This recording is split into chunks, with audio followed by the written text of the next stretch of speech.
without some hammer horror. Without some hammer horror, indeed. Hello, everyone. Welcome to another edition of the Spoiler Room. Thank you for venturing down the stairs, pulling up a chair, and popping your favorite drink or beverage or whatever you want to imbibe yourself with tonight. I got myself some Cider Boys pumpkin spice going on. Woo! So kind of my white girl adjacent beverage. So there we go. But tonight, this is a new month, folks. It is spooky season. Hope everyone is enjoying it and getting their films out for their 31 days of horror. And so I picked this month's theme. We didn't do the Wheel of Random for this one because I thought it was just appropriate for the films that we are looking at. It's Multiple Maniacs month here. But no, we're not looking at the Multiple Maniacs film. That's for another time. No, we're looking at films titled Maniac.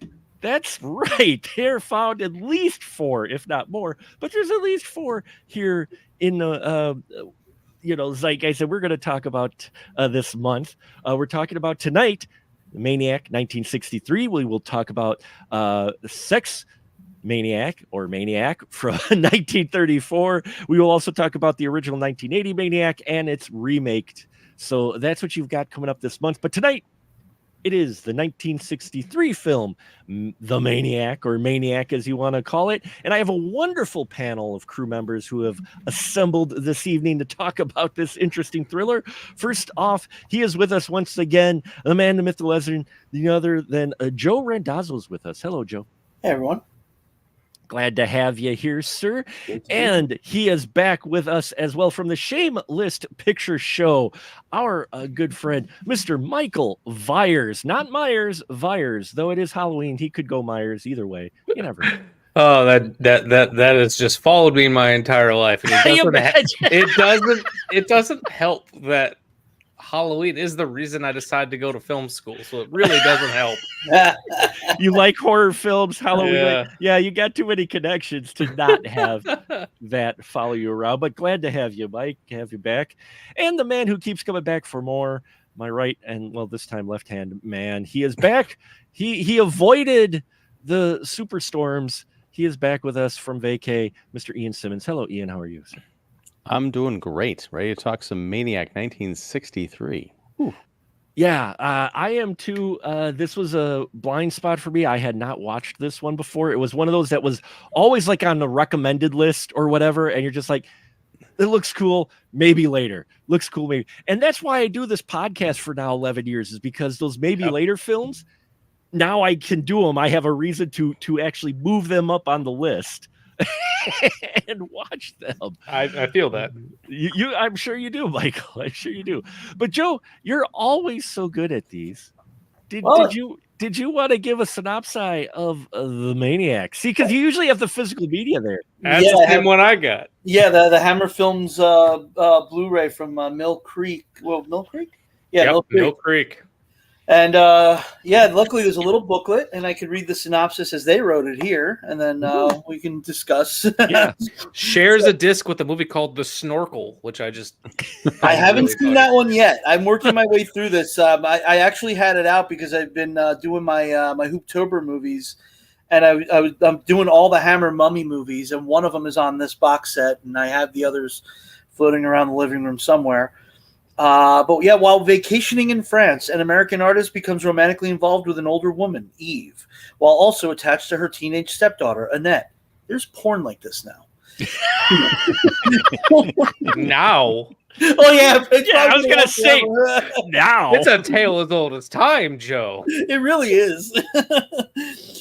Pulled between them, a plot is hatched to free Eve's husband from jail, but Eve has a different plan in mind. Well, that's kind of a spoiler because you don't know that until the very end. That Eve is plotting with them.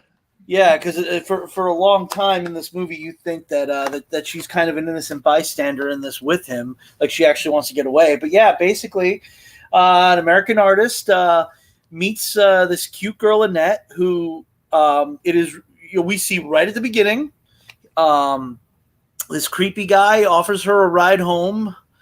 and does something that she doesn't consent to. I figure after last week we should probably avoid some of these words. Like, I don't know if Mark got an email the next day. No, I'm so far we're good. So all right. Well, yeah, stuff happens to her that she doesn't consent to. Her brother, no, somebody sees her, goes and gets her father. Yes. And her father kills the guy with a fucking blowtorch. No, not a blowtorch. A acetylene torch. Yeah. So that's the beginning of the movie. You fast forward a couple of years. She meets this American artist who's, handsome guy, really seems nice. But the mother starts to kind of creep in on the picture, and she starts to have her own thing with her, which upsets the daughter for a little while in the movie, but not too long.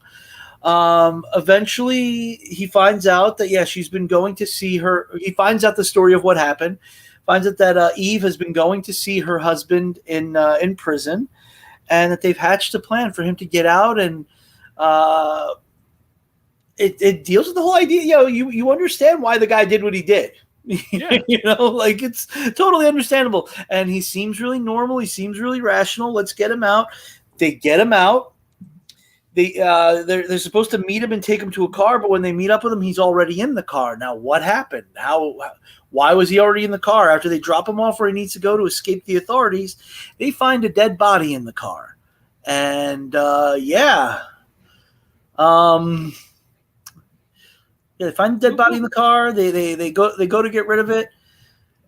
We'll get to it more from there. There's a lot going on. There's a lot of twists and turns. And up until the very last twist, I was going to open with a joke about us actually coming at this all wrong, and it's actually a love story about a woman who stands by her man no matter what. But then there's that last twist in the last 3 minutes. Nope. It's like Jules and Jim with the blowtorch. So we'll start with you, Joe. You've seen this before, I take it? I've never seen this before. Really? No. I've seen a lot of Hammer films, but I've probably seen like all their gothic horror, but a lot of the more modern set thrillers I haven't seen that many of. I'd seen like Nightmare, Paranoiac, Die, My Darling, and stuff like that, but I'd never seen Maniac. Nice. Glad I did finally, because it's I didn't. I'm not a huge fan of it, because I felt like just the first like half hour, 45 minutes or so, I just felt like, holy shit, man, this thing needs. Am I watching the right movie? What is going on here? And then finally, after 45 minutes, because you get that great opening like 3-4 minutes. Yeah. Oh, that opening was killer. Fucking locked me in. Yeah. Mm-hmm. And then like for a while I just felt like, all right, well, not much is actually happening. And then finally, like the last 45 minutes of this movie, it becomes everything that it promises to become. I guess they just wanted to build it up. But yeah, the twists and turns lead us to them discovering that the guy comes back, the father comes back and abducts the American artist, and he has him in a shack, and he's going to, he's got this convoluted plot, how he's going to kill him. And there's the guy I already killed. You buried the body, but I went and dug him up again. And I'm gonna kill you and burn this whole place to the ground. And they're gonna think that it was me and the guy who helped me escape that got out. And it's a foolproof plan. But then we see the groundskeeper is watching through the window. Yeah. And there's just as more they do. turns, as they do, as they do. But you're right. It was a little slow in there, but happy to where it ended up for sure. Mike, what about you? You seen this before? No, this is the first time, and I think Joe kind of hit a lot of similar feelings to how I felt, where it's got this very killer beginning and a really fascinating ending, but there's so much stuff in the middle that's just not working. Like, Wilkie Cooper, who shot this movie, he shot the fuck out of this movie. But it's almost like you have a sandwich you have this really nice bread, but you're not 100% sure if the lunch meat has turned yet. But the bread is so good that you're like, okay, I'm gonna go with this, but I don't know if this sandwich is gonna make me sick or not. And that's kind of how I felt with this movie. I did really appreciate that especially when the killer was wearing his sunglasses. I just kept thinking, man, he kind of looks like Pedro Pascal. It does. He kind of looks like, and then he takes off the glasses and he becomes Daniel Roebuck in like 1 second. But like I said, there was this amazing promise of the premise with that poster, with Pedro Pascal on the poster with the fucking blowtorch, and you have that tagline: stalks his wife, his daughter, their lover. So you kind of have an idea of what you might be getting into. But I also came in with a preconceived notion, which is not usually what I like to do. But I had heard in passing somewhere at one point that this movie was Hammer trying to capitalize on the success of Psycho. So I went in expecting more of a Psycho type movie, and I didn't get that. So and it's not necessarily a bad thing that I didn't get that, but I went in with this preconceived notion. I was also like kind of with the blowtorch thing. I was kind of like had images in my mind of a movie from the late 70s, early 80s. Don't Go in the Basement. So like I had this very vivid idea of what I wanted this movie to be, and it wasn't. And I try not to judge a movie for what I wanted it to be and for what it is instead. And unfortunately, the movie that we got instead just doesn't have a lot going on. Mm-hmm. I think like this movie is already a lean like 82, 83 minutes. I just wanted some more stakes, realistically. And like I don't have to go into too much detail because Ian still needs to speak, but I wanted stakes. I wanted, we have these great twists that come later on, and I wanted to see some breadcrumbs throughout to make me feel something, because the romance wasn't strong enough to really propel this film.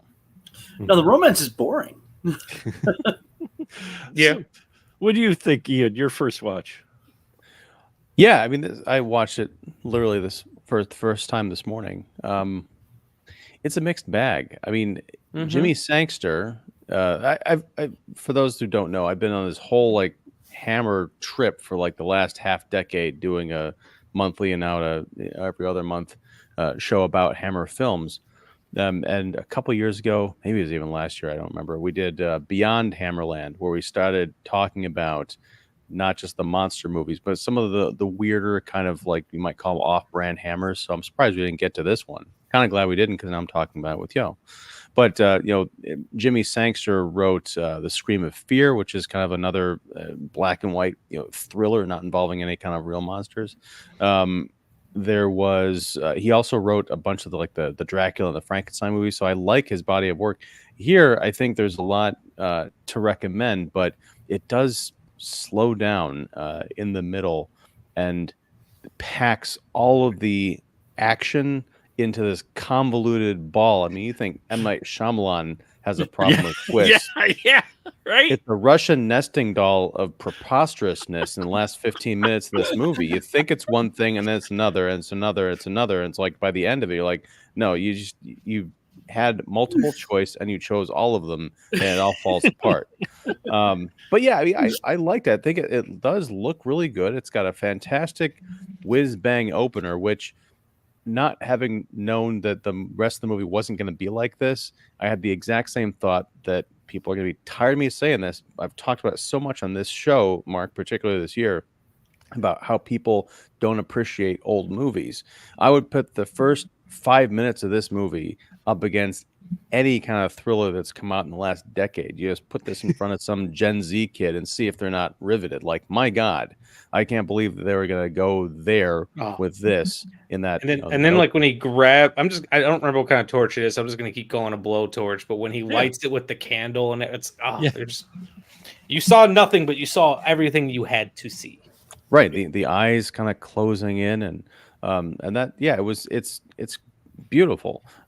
It's interesting because I did see a lot of Psycho in here, in that you've got this movie kind of blows its wad in the opening couple of minutes, so I can see if someone was thinking, well, I want to pay an homage to Psycho, but Psycho even had that first 20 minutes of getting to know Janet Leigh before the big shocker. So what if we put the shocker right up front, and then we'll have the relationship stuff and the character building all throughout the rest of the movie, and not really make it into a slasher kind of a film.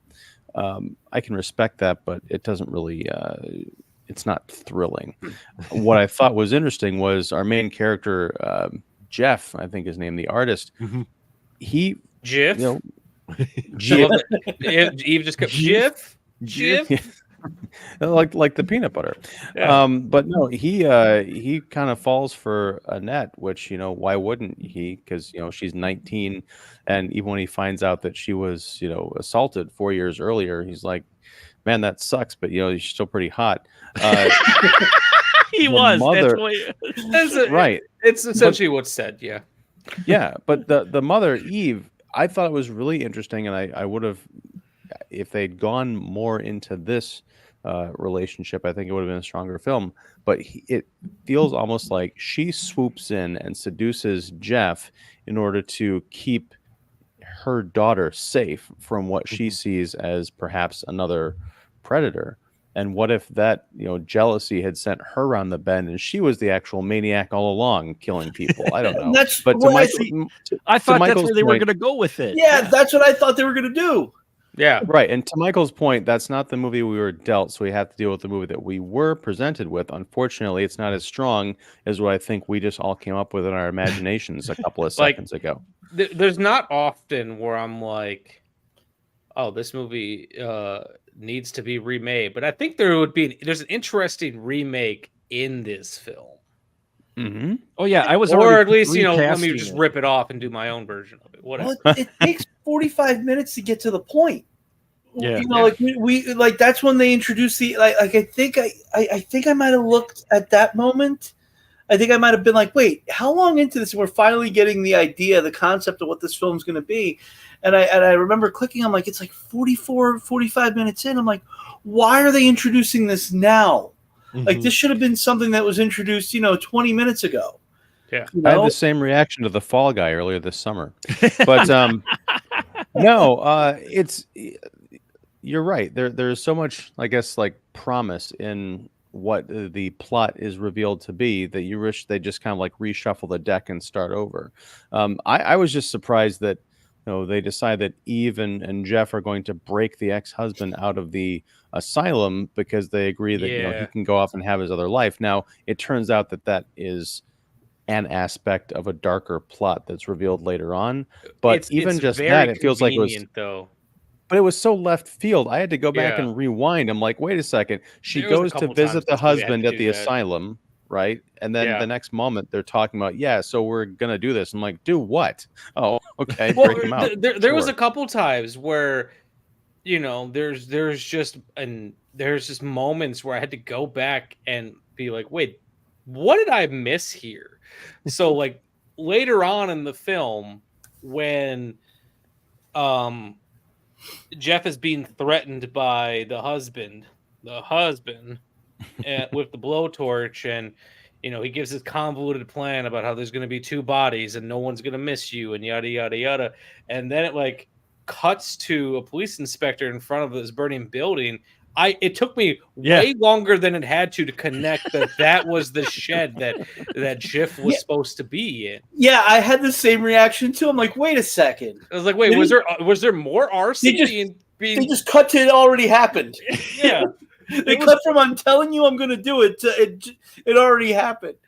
It was like Ed Wood in Orgy of the Dead when you have the woman and she's got her clothes on. You cut to Griswold going like this, and all of a sudden you cut back, and boom, suddenly she's completely naked. It's the same exact thing, really. There, where you're like, wait, where's the in between? Yeah, there wasn't an in between. And that would have been interesting. The struggle of him maybe trying to get away, and none of that. Yeah, set it on fire. Show it on fire. Our hero was accepting his fate and gets saved by the groundskeeper. I know. And then when they show him later on, it's like, wait, what the fuck did I miss? And I had to go back and rewatch that scene. Ian, this might be a better question for you or Joe, because I know, Joe, you've seen quite a few Hammer films. Ian, I know you've kind of made a career out of this at this point. So it's always been Hammer is a bit of a blind spot for me. I've seen some of the bigger films, and it's so I have not seen. I think, Joe, you described them as the contemporary set thrillers.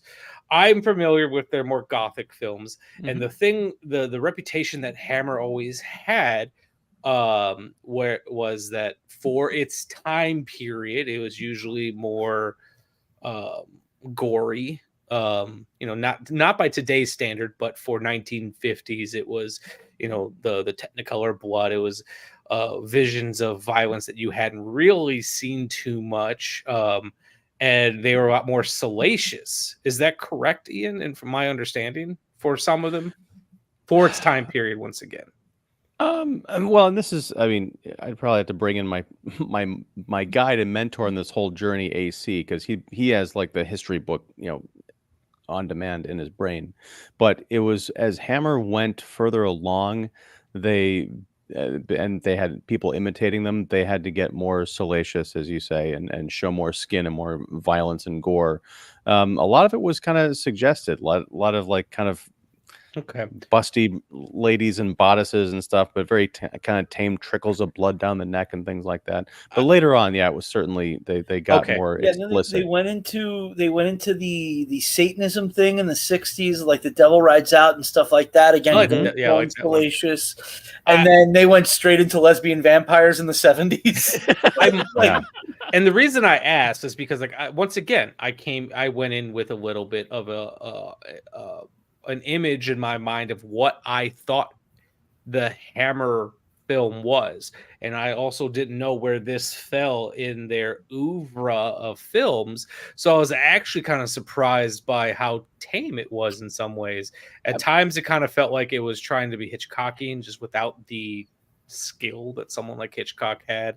So that's the main reason I asked, is because like I said, once again, I went in with an idea of what this film was going to be, and at some point I do look forward to rewatching it now that I know what the film is, and can just try to appreciate it for what it is. But yeah, I guess I was kind of surprised by how tame it was in some ways. Well, you had one of the best writers, because like Ian talked about Jimmy Sangster. Jimmy Sangster at this time was writing some of the best stuff, but they had one of their weaker directors on it, because it's Michael Carreras directing it, who was better as a producer than a director. Like he was one of the main producers for Hammer. And usually, and I gotta look this up later. Usually if Carreras stepped in, it's because somebody got fired. The director probably got fired. So that might be what happened here. In the case of Blood from the Mummy's Tomb, the director died, so Carreras steps in to finish it. And I got that fresh on my mind because I just watched that the other day. But yeah, it's one of their weaker directors too. Yeah, go ahead, bro. Well, I was going to say, it's funny because the last Hammer film we talked about on my show was last month and the month before, The Lost Continent, which kind of like this showed some promise, but they completely went off in a different direction and didn't focus on the right things.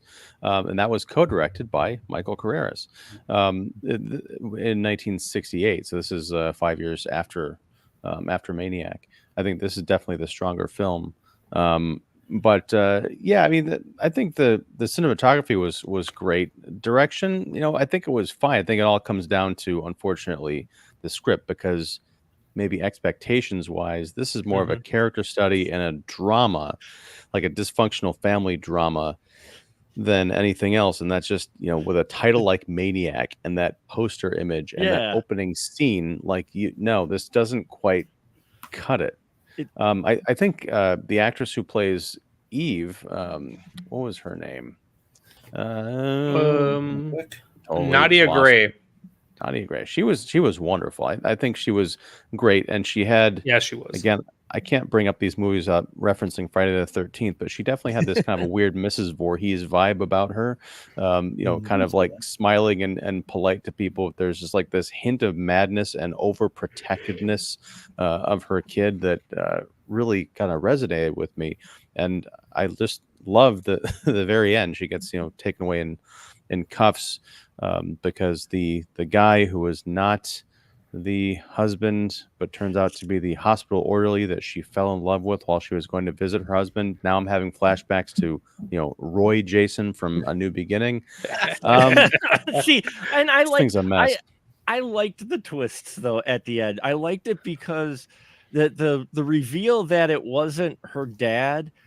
The only reason I like that is because I'm like, oh, that's where M. Night gets it from. Because if you watch it, that was totally an M. Night twist. But if you look at it, none of the scenes that involve the daughter, Annette, she's never sees the guy in the glasses. So we're not sure. So we just all assume, just like the American, Jeff, that's the husband, that's the dad, and I liked that twist. I think they could have played with that a little more. Yeah, like I don't think the twists themselves were bad. I just feel like their execution. They execute it like at the very end.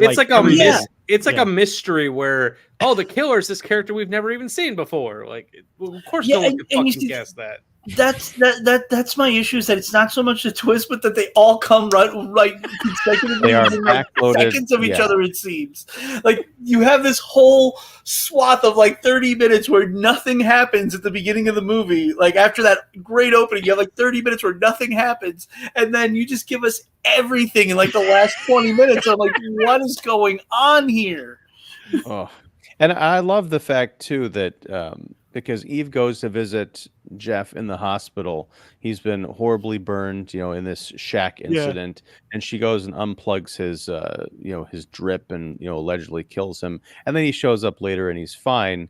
And then Jeff at some point is talking to the inspector and is like, gee, it's kind of lucky that she decided to kill me that way and not like slitting my throat. And the guy's like, yeah, it really was. Great plan. Like don't draw attention to how lucky that was. It makes it even worse. Don't put that in the dialogue. I love that line. I was like, wow, I was so glad that she didn't choose to slit my throat. That you knew she was going to kill me that way. He's like, well, I've played the odds, and I'm like, holy fuck. They could have posted someone like in the closet of the hospital room, like watching for that, who could jump out and like arrest her when she was very obviously trying to kill Jeff. They didn't have to go through this whole like convoluted business. Well, they wanted the guy. Could have gotten that out of her. It's funny. Put the lights on her. It's funny. We talk about how British gives dry humor. This is like a dry giallo. Yeah. It's also like throwing me too, where it's like, okay, we have a American lead actor in France, and it's an English produced film. It's like there's a lot of layers going on in here. But those locations were great. The locations were great. Yeah. And this is the setup to a giallo. You have an American vacationing in Italy, and shit starts to happen. All of this because the ferryman wouldn't come and get him because his engine is broken. What's wrong with it? I don't know. He also had the wealthy girlfriend or wife who left him. Shows up and then leaves. Like, we're just not going to follow that plot point. Which is also very, very giallo. We see that a lot. It does. Sorry, I've got to go away. I can't be around during the central action for some reason. God, when I could see a giallo using a fucking blowtorch. Yeah. Shit, there was one. I can't. But I mean, I'm glad about the other one because that's the vibe I got. It wasn't completely, but I'm like, just like, man, this is like 2 steps away from a giallo. The way the villain looks, the lighting. I mean, it's very noir. They're really trying to play the noir angle with this film in a number of ways. It's also like 5 to 7 to 9 murders short of being a giallo. You needed more murders. Well, that's the thing is I was hoping they really could have done the release scene sooner and then have people start cropping up dead. That would have made this so much more interesting. After they thought he was on the boat and they come back, and suddenly people around the area start showing up dead. Anyone who was remotely involved in, you know, his incarceration or whatever. Heck, the old high school, you know, you could have had high school kids that knew Annette from when she was, you know, the guys that she said goodbye to, Annette, that were like, ooh, you know, you could have them being killed because it's supposedly the dad, and he went after those guys who even, you know, gave his daughter any type of crooked eye at all, or wanted to protect her when it counted. You Yeah, know, like right. it could have been that. You could have played but a I mean, number well, of it makes sense angles. when it wasn't the father. But yeah, I mean, even that's a classic Giallo setup. You have the initial murder, and then you have all the murders following it up that are all in the service of covering up the initial murder. So that this could have been a Giallo. Yeah. If we could have had a stronger director. Yeah, I mean, you know, We were missing a lot of breasts too. There would have to be a lot of naked Italian ladies for this to be a Giallo too. Well, that one was funny is that the one actress who plays Eve, she's been in a number of other salacious type roles. So it was like, you know, you get her seduction scene, and I'm like, oh, okay, camera's staying just like above the shoulders. I got it. Okay.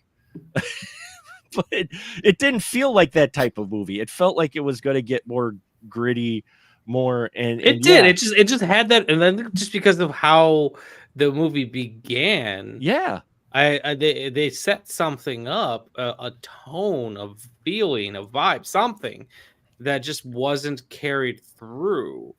It was let's also be real. Kerwin Matthews, who plays Jeff, is just not that interesting. Like Eve, like Nadia Gray and Lillian Brous, I can't pronounce her name, who played Annette. They're bringing a lot to this, and he's just cardboard.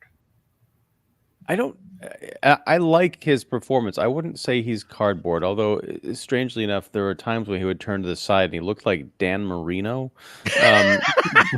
like a younger one, like Ace Ventura era. But no, I think that guy went to Janesville High School. I just looked him up. Hey, the actor or Dan Marino? No, Kerwin Matthews. Apparently, he went to Janesville High School in Janesville, Wisconsin. Woohoo! Nice. Oh, he's a Wisconsin boy. Okay. Midwest, well, yes. I think in the hands of a stronger director, and I'm not going to say a stronger writer because Sangster is the man, but I like the fact that he is kind of not that compelling, not that interesting. I mean, he's an artist, but basically all that means is he carries around a canvas with a lousy painting on it. That's about all we see of his creative endeavors. But it's just, given what we know of the plot towards the end, he's kind of perfect. He's kind of this guy who's very full of himself. He knows how to seduce the ladies. He's kind of vacuous. And he's also the perfect prey because Eve, you know, appeals to his ego. Annette kind of does, but, you know, she's more of an innocent. But he's just the kind of guy to get caught up in this web and eventually killed or disposed of once the actual happy couple, the murderers, get away with it. Like, honestly, like I feel like I just want it. So the last time I was on this show, funny enough, with Joe, I was on here with Joe, and we were talking about Nightfall. Yes. And I just feel like I wanted an Aldo Ray type in that role. I don't know. You like I thought he was fine. I just don't think Kerwin Matthews was strong enough to lead this film. Or at least he wasn't strong enough in this movie. I haven't seen enough of his filmography to really say. He's been in a lot. Did a lot of sword and sandals type films, like played Sinbad, but yeah, I don't know. No, well, I get what you're saying, but I think the problem is in the way the film's presented, because he's not really supposed to be the lead in this movie, or maybe in the movie, but not in the story. That's Eve fair. Is the lead of the story. She is trying to break her husband out, and she's using him as the dupe, the key to make that happen. And that's we, a fair as point. the audience, are just saying, "Oh, this is the standard setup for a thriller, and he's our main, chiseled guy, but he's just he's a patsy." I feel like I'm going to watch this movie with a slightly different lens next time I see it because I know how it all plays out. I'm going to do the traditional thriller lens. Yeah, he kind of sucks, but as a pawn in Eve's big game, which is just narrowly foiled at the end, I think it really works. Yeah, it does work. And it's one of those things where we usually say it about newer films, but I think it applies here. It's like we get you just pretty quick. We don't need to necessarily spend almost 30 minutes establishing the relationship dynamic between Jeff and Eve and Annette and what's going on with them three, and Jeff and Eve. You get the idea pretty quick. You could have trimmed that up a bit and added more, maybe mysterious murders happening in the area, and then having the cops think maybe the American is, because he just shows up, and after he shows up, suddenly people are getting killed. If you think about it, you have that stinger of an ending. You introduce your Eve, Annette, and Jeff thing. You do their thing for maybe 5 or 10 minutes. Then Jeff helps Eve get the husband out, and then bodies start cropping up. But people suspect the American because he's only been there for a very short amount of time.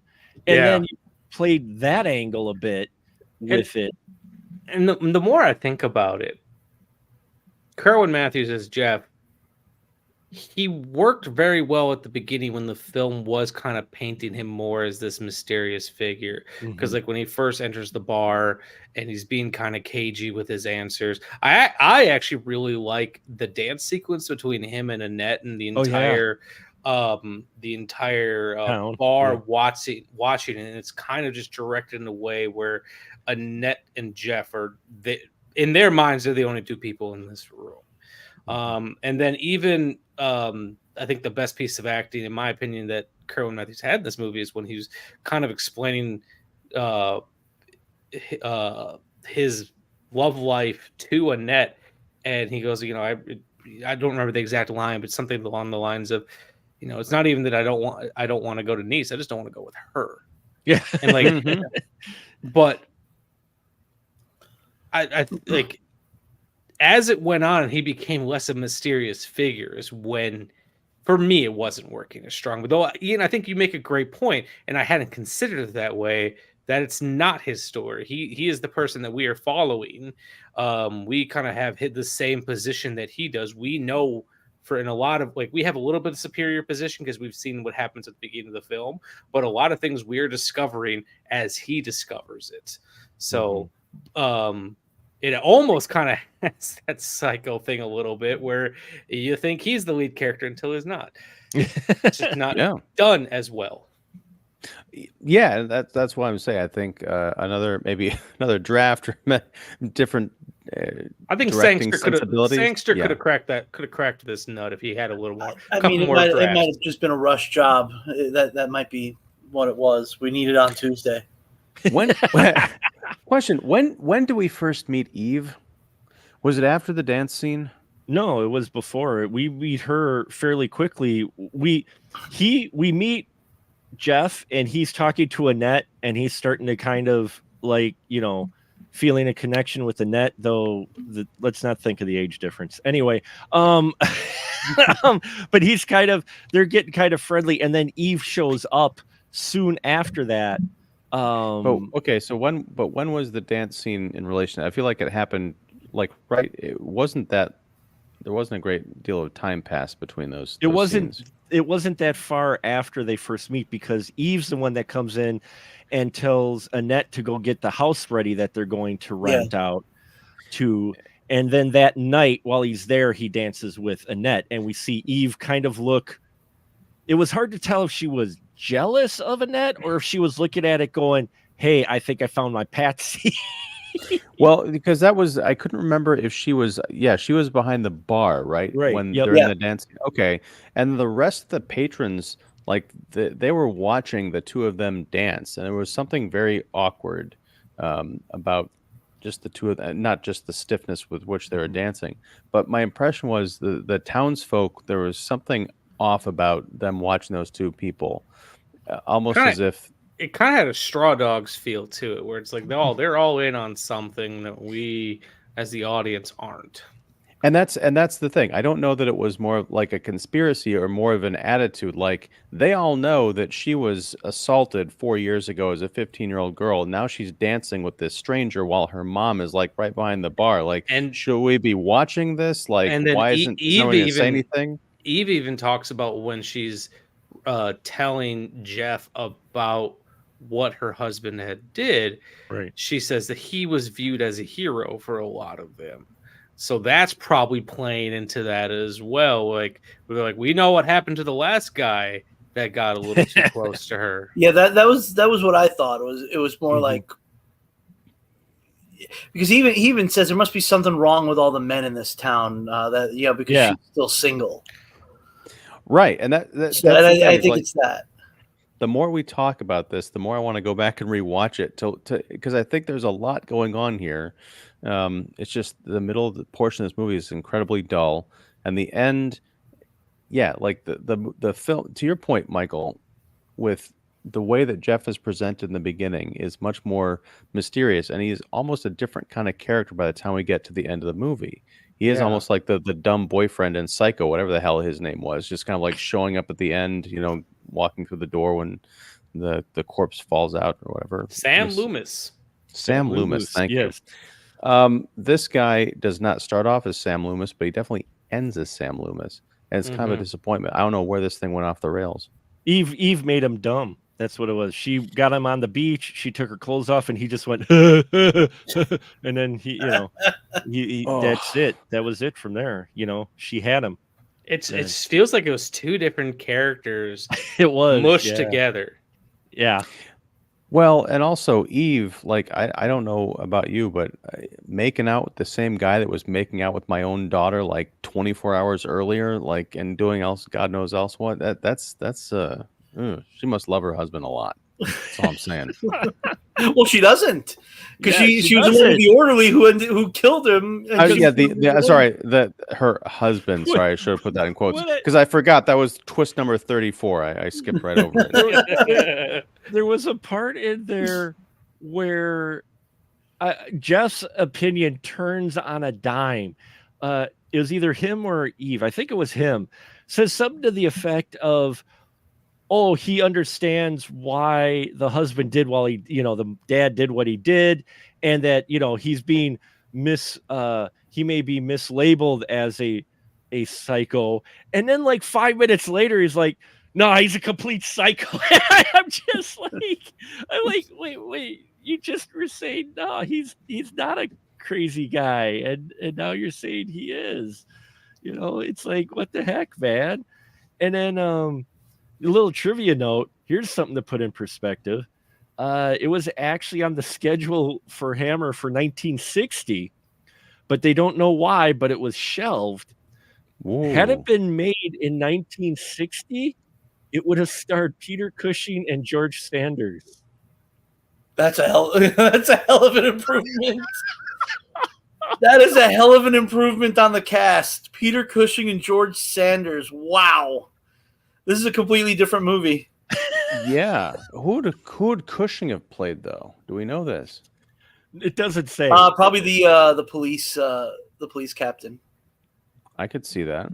Yeah. To which he would have been played totally different, and not like Barney Fife. He would have been played like, Peter Cushing playing a cop, which would be similar to Moff Tarkin. George Sanders was still a good enough looking guy that he would make sense in the romantic lead, but he would have been he must have been much older than Kerwin Matthews, though. Yeah, and Sanders has been around since the 40s or the 30s, probably. Jeez. Oh, well, yeah, and he died in 72, so he would have died 12 years after making that. Yeah, if that would have happened. God. Well, anyway, no, but Mark, you pronounced it Barney Fife. The inspector in this movie was French, so it would have been Bernard Fife. Barney Fife. Yeah. You'd be Barney Fife. Yes. He was kind of the lovable constable or whatever. It's just like, what I'm not talking about the detective guy, the guy who, that would have been Peter Cushing because he was thin and he was kind of. I could see him in that. I'm talking about the constable guy or whatever that was in town. The guy riding the bike. Yeah. The guy with the mustache who was very kind of jealous when Jeff got up to go dance with Annette. He's like, oh. Yep.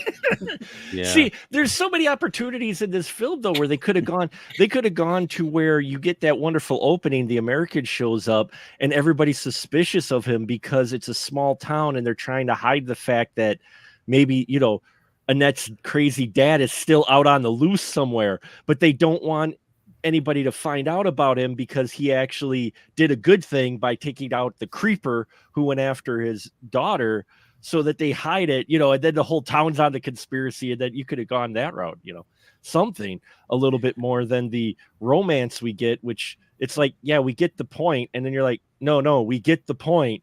No, Eve and him are together. We get the point.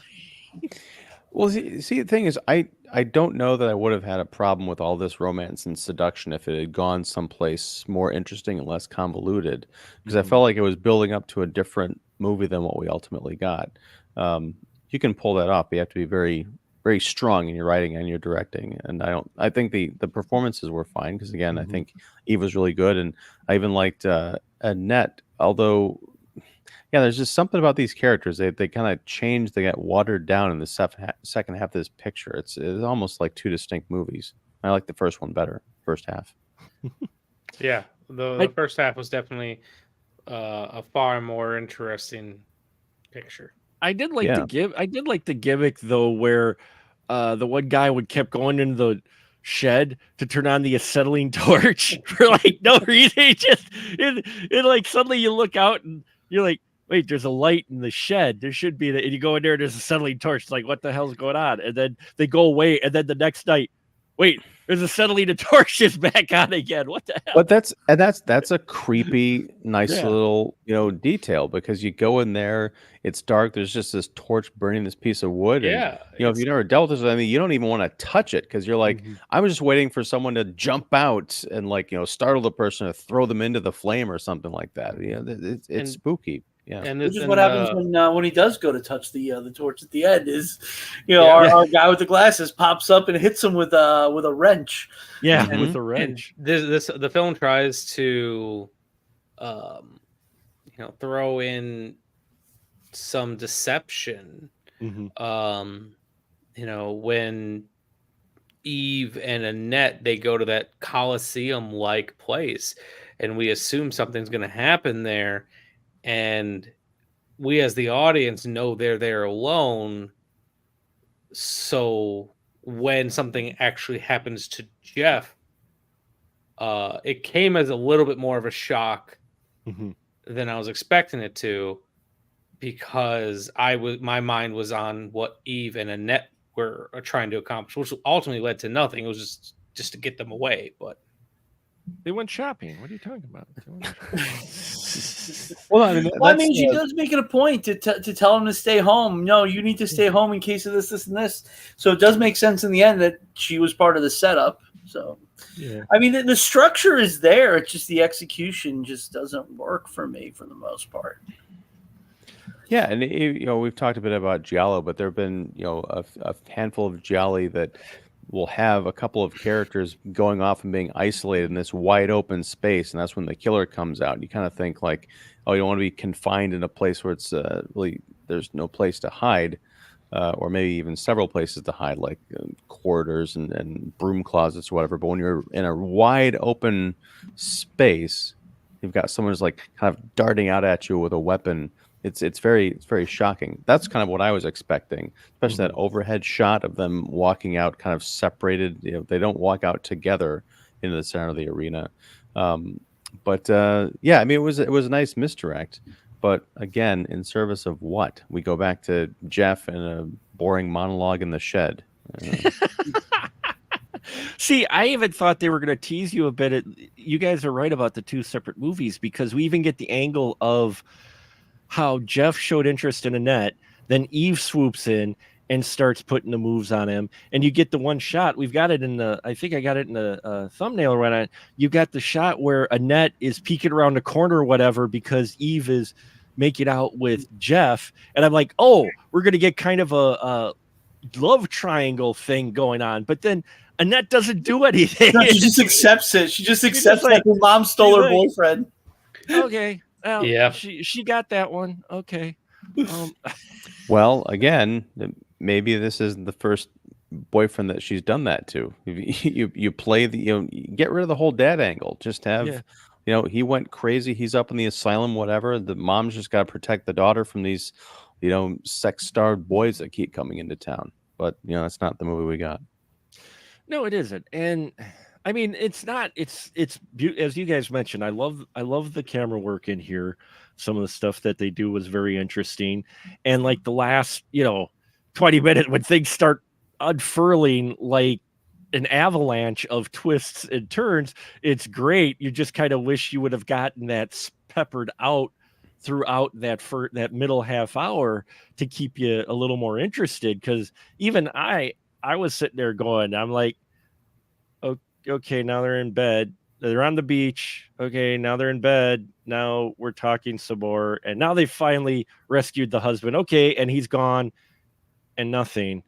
Okay, and it's just like, and then the body in the body in the trunk. You're like, oh, okay, yes, yeah. Now this is the movie I signed up for. What are they going to do with the body in the trunk? Yeah, there's a body in the trunk, and are the cops going to find out? Are they going to get pressure from suddenly the detective shows up and you got to hide the body and you do all this or hide it from a day? And no, we just wait till evening, and then Jeff goes out and he doesn't even bury the body. He dumps it in like the only river in the desert. It's like, dude, and it's just bobbing there. Yeah. I'm like, it floats back up in seconds. It pops up in seconds. And I'm like, why are you surprised that our crazy guy has the corpse on the table? I'm like, you literally left it out in the open. It's not like this guy had to dig it all. He literally went down to the river and he's like, oh, hey, look at that body. But yeah, this film is definitely a mixed bag. I love how it's, and to tell you folks how IMDb has this flagged, you know how they put the little description of what type of film this is? Oh. They literally went through nearly the entire pantheon of their descriptors because they have crime, horror, mystery, romance, thriller. The only thing you're missing is comedy. You're only missing comedy. But so yeah, we do have a Maniac. It gets near the end, folks, and take it as you will. A Hammer horror, if you're looking for a noir Hammer, you may want to check it out. But as the panel talks about tonight, you're going to get a mixed bag. You could probably fast forward through the middle to the part where they rescue the husband and then go from because really you don't need any of that. You really don't need any of it. The only reason to watch it is if you are really into the cinematography of Wilkie Cooper, who they shot this movie in a format that was pretty much only used by Hammer called Megascope, which was their version of a CinemaScope. Hammer had a couple. They had a version called Hammerscope at one point, but Megascope was something that they did with Columbia. All this to say, it's just their proprietary format for shooting 2.35 to 1. But there's some really nice cinematography throughout. So while the story leaves much to be desired, Wilkie Cooper shoots the fuck out of this movie. Plus, the man's name is Wilkie Cooper. How cool is that? I want a cool name like Wilkie Cooper. I mean, ultimately, it's like the Universal programmers of the 40s. By the time they got around to, the movies weren't that good anymore, but the production team at Hammer was so good and had everything lined up so well that even in the 60s at least, when you get to the 70s and you get to post fire and all that stuff, it wasn't, some of the stuff got a little shoddy. But Hammer, at the very least, their production team was always on point. Yeah. Oh yeah. No, so these movies always look good. The production, it's on point. I mean, I love the look of that entire shed scene with the shadows and the lighting and everything, where you could see where everything was, but at the same time, it just has this stark, sinister feel, like he's in a villain cave, and the guy's got the big sunglasses and the coat up, and you can just kind of see him, and you get the light from the acetylene torch. I mean, some of those scenes in here look wonderful. You're like, and I'm glad that there's nice versions of this film out there. Like,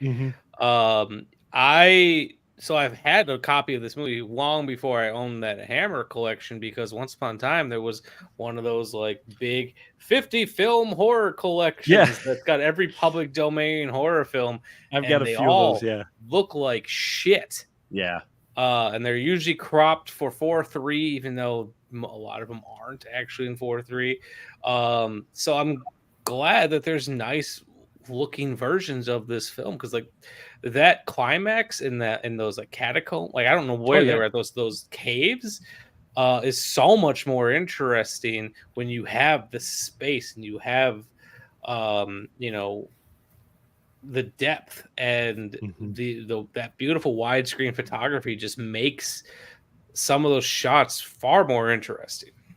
Well, you get those hard shadows in there that they use, and you've got the depth and the height. I don't know how high she actually was, but you get the feeling she may have been, up there quite a bit. Well, high enough to kill the killer. So kill the killer, yeah, because she dumps him. So literally, yeah. And two things. One, I watched this on Tubi this morning, and they had a really nice transfer. It was sharp.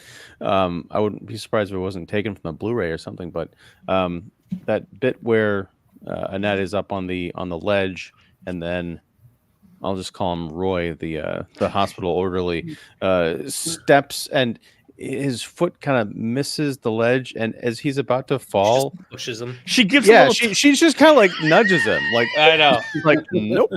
It's so anticlimactic, but it still works.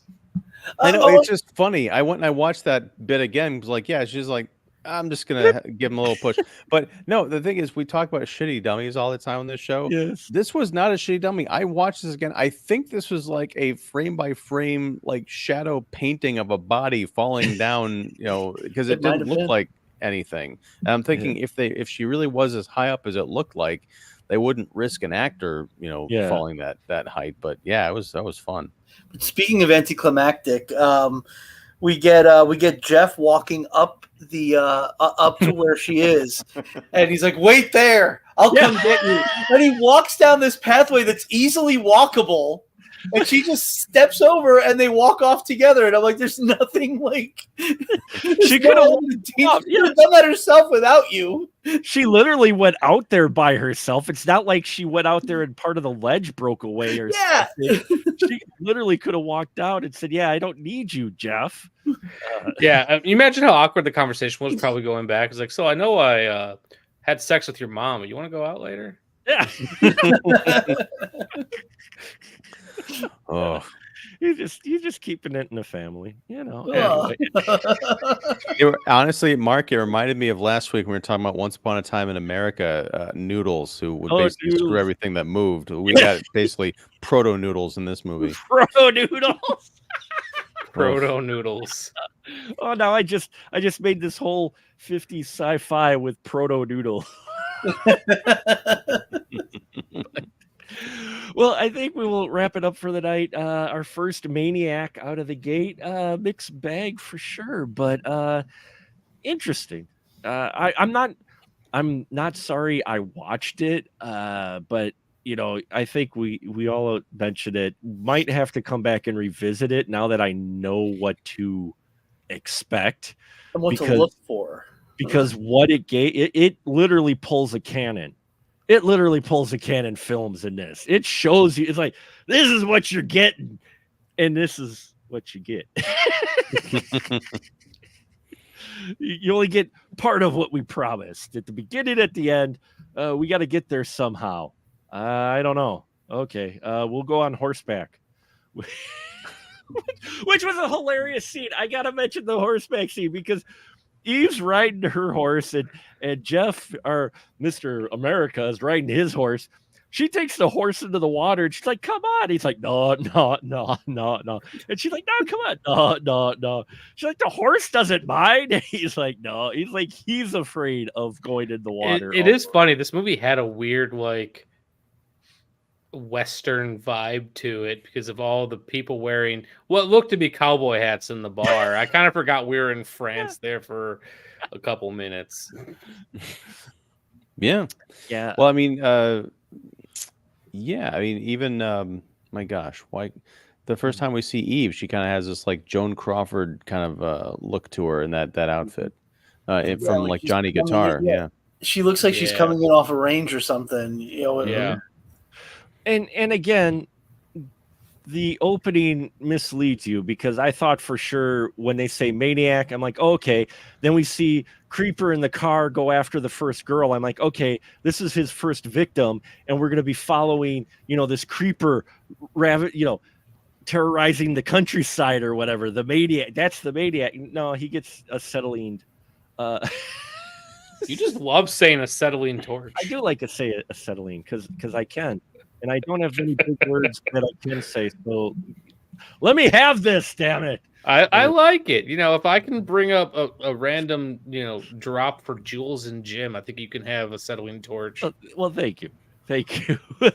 We hope you have had a fun evening, folks, listening to this, the Maniac. And yeah, I am happy we're doing this month. Very excited. We'll wrap it up here. Next week is going to be Sex Maniac. Maniac 1934, rated PC for pre-code. Gee, could that film have been help contributing to that? Nah, I'm sure it's fine. I'm sure it's fine. I'm sure it's great for the kids. So we'll see. Pretty tame for today, but but still. But I'm looking forward to that. And now I'm looking forward to giving the license to shill to this wonderful panel who put up with me tonight. So thank you very much. License to shill is yours. Michael, you are first, sir. Go ahead, shill away. Wow, I feel like I wasn't prepared. I've been doing a podcast for the last 8 years called The Shameless Picture Show. The conceit behind the show is there's movies that are on everyone's list of shame, and I don't think you should have any shame for admitting you haven't seen something. So twice a month I have a guest on, and I think at this point I've had Mark, Joe. I haven't had you on yet, Ian. But we pick a movie that one of us hasn't seen, and we just deep dive on it. And on top of that, I do physical media reviews on TikTok and Instagram. And while at this point it's a little old, I'm still very proud of it. I officially got published by RogerEbert.com back in August. I wrote a piece with my friend Mac Bass called The Needle Drop Sessions, where we talk about the impact of soundtracks in cinema. And I think you should all go check it out. So they'll bring me back again. Michael, I kept meaning to ask you, who is your editor on that? Brian Talrico. Yes. Okay. Yeah, I know Brian. Yeah, I know a bunch of those guys over there. I just wasn't sure who worked with you on that. Cool. Yeah, it was Brian. He worked with us on that, and yeah, very proud of that piece. Very cool. Very cool. And a fellow soundtrack geek. So indeed. Yeah. We talk about them. We talk about, oddly enough, 2 Christian Slater films. We talk about Pump Up the Volume and Untamed Heart. Oh, wow. Yeah, those are 2 solid ones. Absolutely. Joe, go ahead, sir. License to shill is yours. I'm Joe Randazzo with the Literary License Podcast. We're going to be continuing our second month. The new season, we're doing all the Paul Verhoeven movies. We're going to be doing Spetters this month. We're doing our next David Lynch film, which is going to be The Elephant Man. We're going to be doing 2 Bela Lugosi movies. We're going to be doing Dracula from 1931 and Murders in the Rue Morgue, which we covered here a couple months ago. So yeah, check those out. And actually, the Friday the 13th double feature that's coming up on AMC on Wednesday, I get to say I worked on that one for the last drive-in on AMC. So that'll be cool. I get to see myself on or get to see my name on the credits on AMC. That'll be cool. And also, I agree with Michael. There shouldn't be any shame in not seeing a movie. There's 100. I think I said this when I was on your podcast. There's 150 years of cinema history out there. We're probably never going to live long enough to see every movie. You're always going to have a couple of blind spots. We all have them. We have them all the time. Just enjoy it, man. Just look. If somebody tells me they haven't seen a movie I loved, my reaction is usually, "Oh my God, I'm overjoyed that you get to watch this for the first time because it's fantastic." Yeah, just enjoy movies, guys. Indeed, good message. And Ian, go ahead, sir. License is yours. I'm Ian Simmons. I run Kicking the Seat, which you can find at kickseat.com and also on YouTube. If you look up Kicking the Seat, I'll be there. And do live streams and reviews and all sorts of fun stuff. This Wednesday, we're going to be doing a roundtable review of Joker 2, which I can't wait for. Yeah, that's I'm also here on Mondays talking movies with y'all. So yeah, awesome stuff. And all three of you are awesome. All my crew members are awesome. I'm very fortunate to be doing this podcast for 11 years and having all these wonderful people who are crazy enough to come on this show. SpecialMarkProductions.com. If you're not familiar with it, folks, for all your movie man needs, that's where links to just a few of the things that I end up doing. I've got a written review, which I just did, that's posted up on the S&P reviews for Unnatural. It is a horror Western starring Al Snow, which actually is pretty interesting. Okay. It may be part of a longer series of films involving his character, Dan Remington. I love that name. Also got a new review I just dropped on our TikTok and YouTube channel with my 1-minute review of a Joker Folie à Deux, or however you want to put it. And so that's up there. I've got 3 interviews up there as well for the Sawdust City Fright Fest, which is coming up October 11th and 12th. That's at the end of this week. In Oshkosh, Wisconsin, at the beautiful Historic Time Community Theater. We are playing 3 features, 19 shorts, and 80% of them are Wisconsin produced. About 85 to 90%, I think, are Midwest, and we've only got a few from outside the Midwest playing. So, and in fact, one of the films that will be playing Saturday evening has a brief viewing of Mr. Michael Vyers in it. So, Freeform Jazz, it's a Western of sorts. Horror, well, not horror, but I mean, I play Camp Counselor Mike. You play Camp Counselor Mike. Take that as you will, folks. But yes, Sawdust City Fright Fest, we're kicking it off. We're gonna have a Q&A with the filmmaker Friday night for A Time to Die. Robert Love and some of his cast and crew will show up, and then Saturday we've got about 6 filmmakers showing up for the shorts all together. So, and for some reason they're allowing me to have a mic and be on stage and MC the thing. So don't let that deter you from coming to see some indie cinema with folks who love it. I remember last year, Mark, I think I was the only one there, so it was just me and you talking for a half hour. For the Q&A, yeah. Yeah. Just about for the Q&A. There weren't many people in the audience, so yeah, we were just shooting the shit on stage. It was great. That was great. It was a live episode of the show. For no solicitation. That's what it was called, right? No solicitation. No solicitors, but close enough. No solicitors. Thank you. Well, I wanted to get it right, so my brain is broken like that. But thank you, folks. Please check out and subscribe and like all of my crew's wonderful stuff. And then if you haven't yet, subscribe here as well. I thank you all. And yes, next week, Sex Maniac. And I'm going to cut the voting short, folks. Next week, I will be announcing what our Over the Hill films will be for next year as well, because we'll be looking at 12 films from 1975, because I turned 50, so why not look at other films that are turning 50? So prepare for that list too next week. So thank you very much, and until next time, we'll just say good night, everyone. Good night. Right.